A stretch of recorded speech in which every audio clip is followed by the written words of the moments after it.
Oh, fancy seeing you here. You know what I was when I was kind of gathering my thoughts before I started hitting record. Um, I have like a few more thoughts on just like on the healthcare CEO United Healthcare CEO dude getting shot. Um, and there was more developments too that just happened. Let me show y'all. Um, so more development on the healthcare CEO side. Investigators have yet to officially confirm the origin of the bag and are taking it to be forensically tested in a lab in Queens. The source said. Detectives earlier Friday said that they have a reason to believe the person responsible for the shooting has left New York City, according to Police Commissioner Jessica Tisch. You know what's crazy about all this, right? Is that there is no shortage of people who will seriously like not understand why the rhyme and reason as to why this shooter has done the things that he has done. You know what I mean?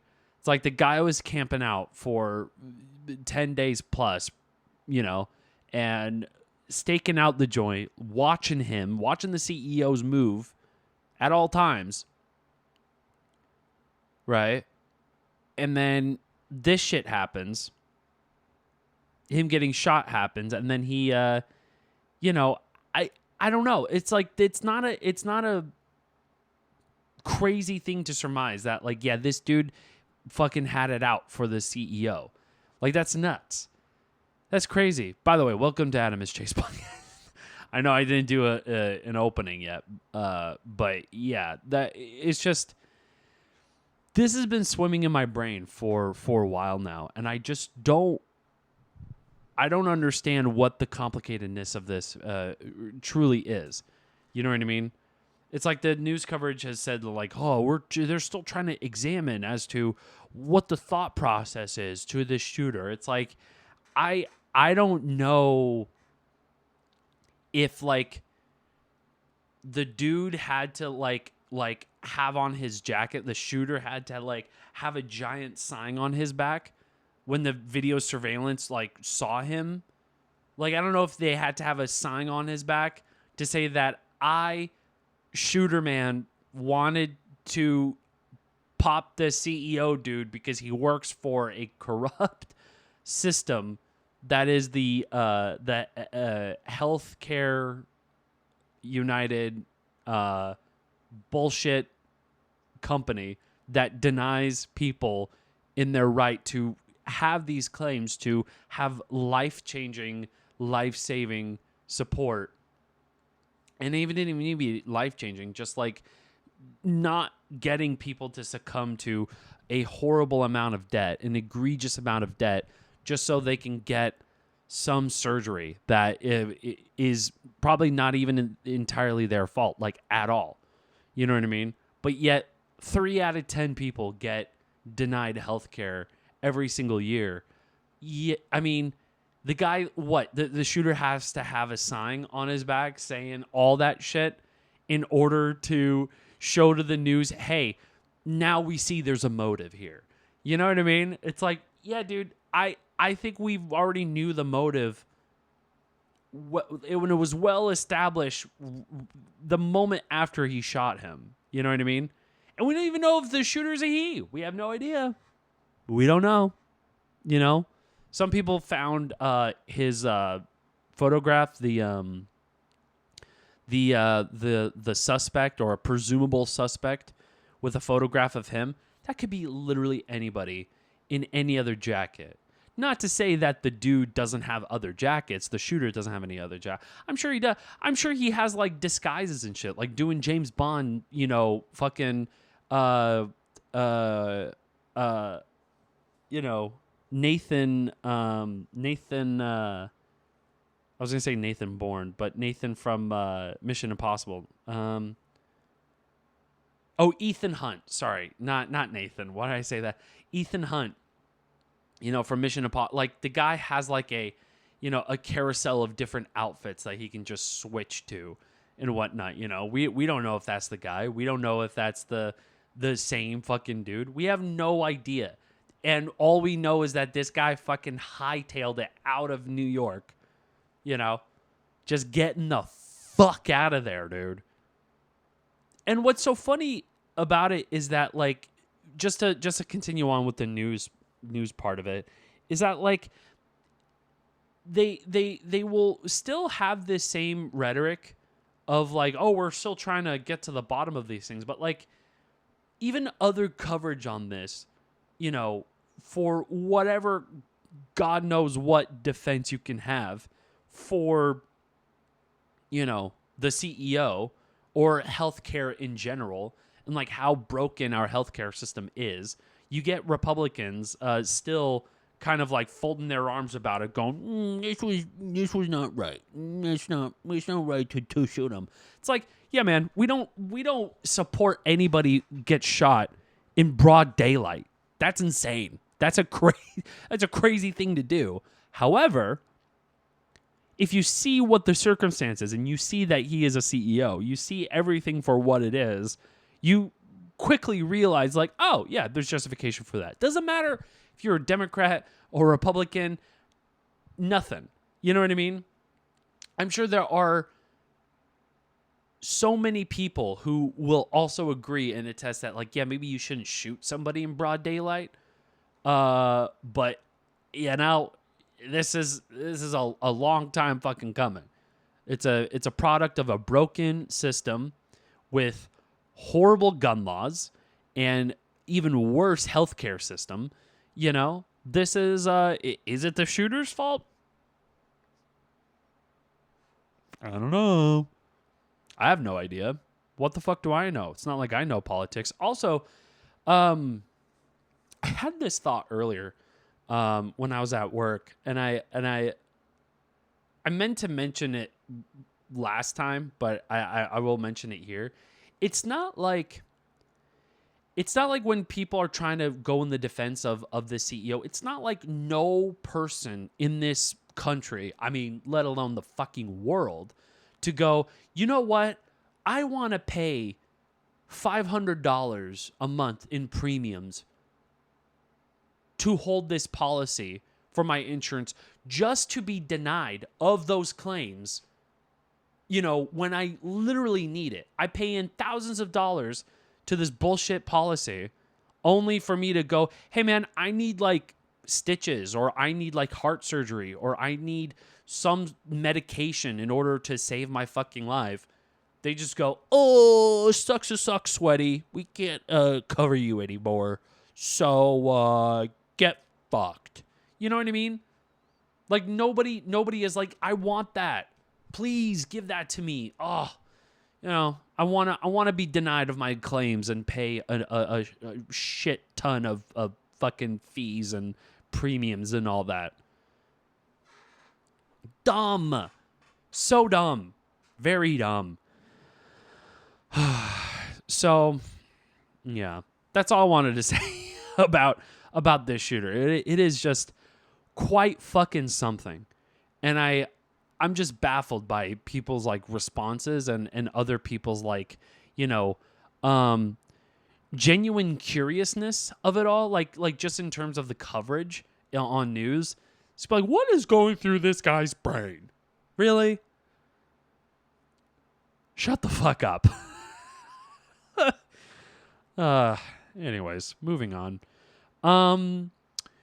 Watched a couple of shows.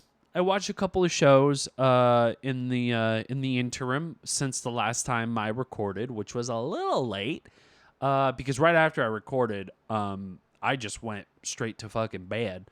And then this morning, I watched 2 shows. I watched Creature Commandos and I watched Skeleton Crew. And I gotta say, we'll start off with Skeleton Crew. I gotta say, Skeleton Crew, for those of you who don't know, is a coming-of-age kind of, Goonies adjacent story that's set in the Star Wars universe. And it has a, a bunch of kids who just go on an impromptu mission, an impromptu journey, I guess, adventure into space. And it's an adorable fucking show. It's great. I gotta say, it is a fantastic. And I didn't watch any trailers. I didn't watch anything about it because I knew that, like, if I were going to be watching trailers and I'm going to see ads up the fucking ass on Instagram and TikTok and all that, I just stayed away from all the trailers and all that. And I think the show is a phenomenal detour of the consistent story of, imperial fucking, imperial grip and imperial control, for a rebellion or any resistance to fight against that, Not saying that I don't like those stories. I love Andor. I'm still looking forward to season 2. But this story just feels like it branches off all on its own. And it's nice because, the story takes place in a completely different planet, away from the typical planets that we already know. And it just centers around these kids, in this neighborhood, this like kind of, retro futuristic neighborhood that doesn't feel like it's like, like a megalopolis utopia kind of thing. But it feels like a retro looking futurism, like the way that I thought about it was like, how like Walt Disney had his like innovation shit. Like if y'all have ever been to Disneyland, there's this spot in Disney where it's in between Space Mountain and Autopia that has this like carousel thing. It's called Innovation or World of Innovation or something like that. And it's like you walk through this carousel, this like kind of walking carousel, and you see like different like, decades and concept art of like, retro futuristic shit essentially, and all of like the concept art of like, future society depicted from Walt Disney is kind of like the same vibe going on with Skeleton Crew. I think it's fun. I think it's great. I think it's a neat little pivot from the regular ass Star Wars shit. The characters are lovable. The characters are sweet. They're great. Even like there's like a bully character too. Who's probably just going to be like, we're only 2 episodes in, but like this character is kind of like a bully. She's, kind of picking a fight with Wim, the main kid in the show.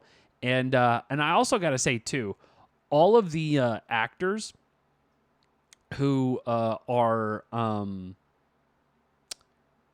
all the actors who are playing this, even the ones who are like under like prosthetics or like, doing voiceover work and stuff, they're all killing it. Like it doesn't feel contrived. It doesn't feel like, these kids are just, it feels like it feels like a Saturday morning cartoon, but not in a sense that feels like it's so fucking, it needs to be over the top cheesy. And so, I don't know, just so so full of like whimsy that doesn't need to have that, like the real moments, like the grounded moments between the main character and his father is very like, it's very grounded. It's very human, along with, the other characters as well. I think it's fantastic. I love the fact that now we finally have all 3 of the Cornetto boys from, Simon Pegg, who played as the as like some boss dude from episode 7, this like fat boss dude who's just like handing out like little packs of food and shit like that. And we had Edgar Wright, the writer and director of Hot Fuzz and Shaun of the Dead, of the Cornetto trilogy, he played as a resistance soldier. Just a very, very brief moment in Last Jedi. You know, everyone's favorite Star Wars film, right? Anyways, but he was also in it, and now Nick fucking Frost is in it, playing as SM-33 on the ship that the kids found and stuff like that, and I don't know. It's a charming little show. Lots of little good Easter eggs, you know. And we finally completed the Cornetto trilogy, boys. You know, I just think that it's fantastic. It's a little great show. I'm very much looking forward to it. Yeah, I've been enjoying it a lot. You know, and it's like I said, it's just a nice detour from all of the shit that we've been watching with Star Wars, and like how it needs to be, like, you know, super, like, you get the highest of highs and then you get the lowest of lows, and it doesn't need to like take out from, you know, every single Star Wars film and try to mash it into one, you know, new story that feels very familiar, but it's different in so many ways. It's not like that with Skeleton Crew. Like, Skeleton Crew feels like a fresh, fun story that I 100% can get behind. Yeah, I can for sure get behind a show like Skeleton Crew for sure. So we're gonna be I'm gonna be watching that probably a little more, as much as I can, unless you know, I physically can't. But another show that I'm a little less enthused by, but it's not in any way, shape, or form, you know, against James Gunn at all. I watched also Creature Commandos. Creature Commandos has 2 episodes already, and I was just kind of like, honestly, I was just skimming through HBO, or sorry, Max, whatever. Whenever I say HBO, just know I mean Max, y'all. Okay. It's just always been HBO. I've grown up knowing it's HBO. It's always been HBO to me. And it was HBO Max, and then, or no, it was HBO Go, and then HBO Max, HBO Now, and then now HBO, or just Max now, just in general, which is whatever. You know what I mean? Yeah, Creature Commandos is interesting. You know what's funny about Creature Commandos is that it feels like the old DC films, like the old, like, Batman versus Superman films. I don't know if y'all have like ever seen that in like the mid 2000s, I want to say, or maybe like late to mid 2000. I don't know. But it feels like the old, you know, DC animated films. I don't know if it's by the same artist. I didn't really do that much extensive research. But yeah, it feels like classic. The look of it looks like classic DC shit. And this is the first introduction to James Gunn's DC Studios kind of takeover, you know, in the Gunniverse, if you will. And I know people are gonna say, you know, Suicide Squad and Peacemaker Season 1. Apparently, that's not part of it, or maybe it is. It is part of it, but that wasn't officially the beginning of the new DC Studios by way of James Gunn. So, you know, the show, I will say, the show, it feels like Suicide Squad, but with monsters. So like Monster Squad, I guess, but DC. I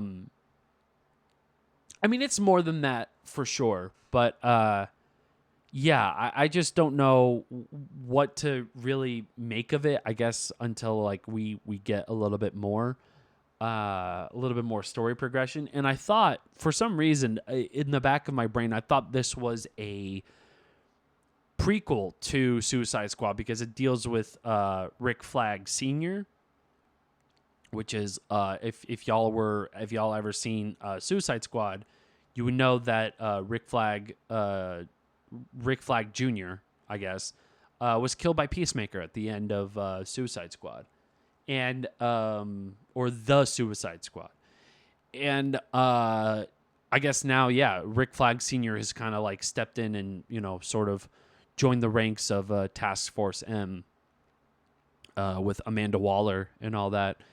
And yeah, I mean the designs of the monsters look really cool. Their personality, I will say, like the dialogue and the personalities of a lot of these characters feel very James Gunn. It feels very, very James Gunn with like how some of the characters are very wholesome, very sweet, and then you have some that are just assholes. They're just so fucking rude, you know. Very typical, very very in line with James Gunn's like way of writing and stuff like that, which I'm a huge fan of. I do wonder though, because like how the DC Studios universe now is kind of like, I don't know, it's kind of labeled as like very different than any other, DC project or any other project James Gunn has really worked on, which I'm on board with, but like this show feels very, very James Gunn. I don't know how Superman's gonna look. I don't know if I'm excited for Superman. I say that I kind of am, but at the same time, I mean, Superman's my least favorite of the superheroes. So I don't know really how juiced I am. I do like James Gunn. So I would watch it because of him. But, Superman, I mean, that's a story I can take it or leave it, I haven't really been a DC dude like ever. I've only been a Marvel kid. And we all know that Marvel ain't doing great right now. Aside from Agatha, and I think that's it, right? It's just Agatha and another show, right? Another Marvel show, no? Or is it just Agatha? I don't fucking remember. I haven't watched the What If series either, but yeah, it's not great with Marvel right now, It's been rough. It's been quite rough for Marvel. But yeah, this is the new introduction to DC. Yeah, it's fun. It's fun. I want to see more though. I want to see where all this can really go. And I hope that there will be like just a little like James can just turn down the James Gunness of it all just a little bit. But I think with the show like Creature Commandos is just so up, James Gunn's alley in terms of like, obscure heroes in the space of DC, and just sort of like kind of conjure them up and make his own kind of rendition of that, based off of what has already pre-existed, because James Gunn is a big comic book fan. He is all over Instagram, and he's talked about on podcasts and, BTS and commentary, like through all the Guardians of the Galaxy commentaries. I haven't heard the third one, but the first two, he talks about so many connections to the Guardians of the Galaxy comics, to the films, and how they're very influenced to the final product of Guardians between the first and the second one. Very interesting shit. He's a very interesting dude. I know he also had some a little bit of controversy, but he's just overall like a really good, solid writer. And I haven't seen, I haven't seen really any James Gunn project that I'm like, wow, this is so not for me. You know, I think he tackles everything pretty well. There are definitely like characters in every so often that I'm just like, huh? I don't know. I don't know how I feel about this. Like in Creature Commando, so it's basically Suicide Squad meets Monster Squad, and throughout this story, you kind of see that like there's some origin points to some of the characters, like the bride, who is essentially the Bride of Frankenstein. It kind of follows in the same vein of that story, and shows even Frankenstein's monster and shit like that, who wants a bride, and the creator of both of these creatures, falls in love with one of them, the bride. And how I feel about that, I'm not sure. That's why I really love that scene. I don't know if y'all have ever seen Poor Things. It's kind of in the same vein of that, but that is my favorite rendition of a monster story, of Willem Dafoe's character just kind of creating this, this creature who is just like, trying to, like, she barely like says words and understand logic and anything of the sort. And at one point, I think his assistant asked him at one point in the film, one scene, it was like, are you in love with the creature that you created? And he was like, what?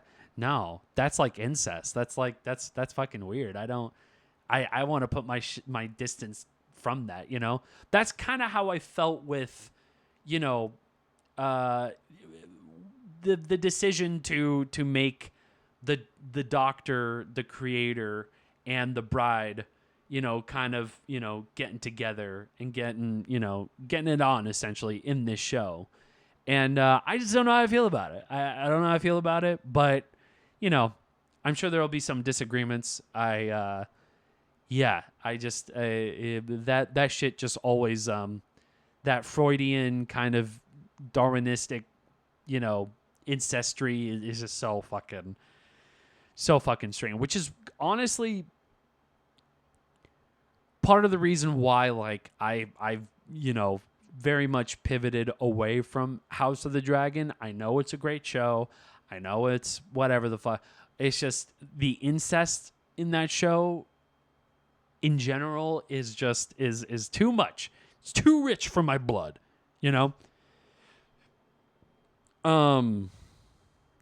Yeah, so Creature Commandos is not bad. It's pretty good. The music is very interesting. The needle drops are some choices for sure.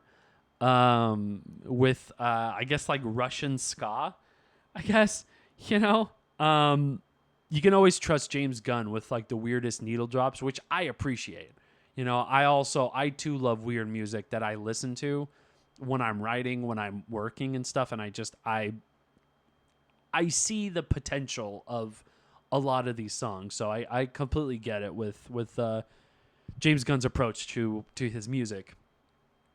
I think is very very solid. Very, very solid. But yeah, I think the Creature Commandos is not bad so far. It's not, I'm not over the moon with it. I'm not as I guess invested as I am with Skeleton Crew a little bit, just because like Skeleton Crew feels like, it feels like if I was like always having like intricate little like main course dinners. This feels like, like a dessert palate cleanser. It's just like you get like the once a week of like, we're having pie, and I'm like, oh, thank God. It's just a neat change in pace of Star Wars and shit like that. So that's what I watched.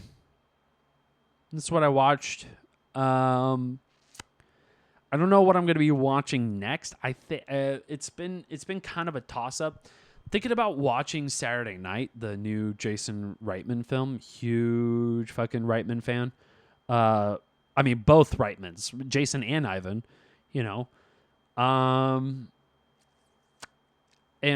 Yeah, Saturday Night is a film that I definitely want to watch. As part of like trying to get through the films that have been, made this year. I haven't really watched a ton of films that were made this year, so I gotta get back to it. Megalopolis was that last one, and I still am like, honestly, I'm still trying to wrap my head around that fucking movie. I really am, and I don't know if it improves the film or if it just, I don't know. It just opens up for more interpretation and shit like that, I don't know if it's a good thing or a bad thing, I guess is what I'm trying to say. But yeah, I think that's about it, ladies and gentlemen. It's a short one today.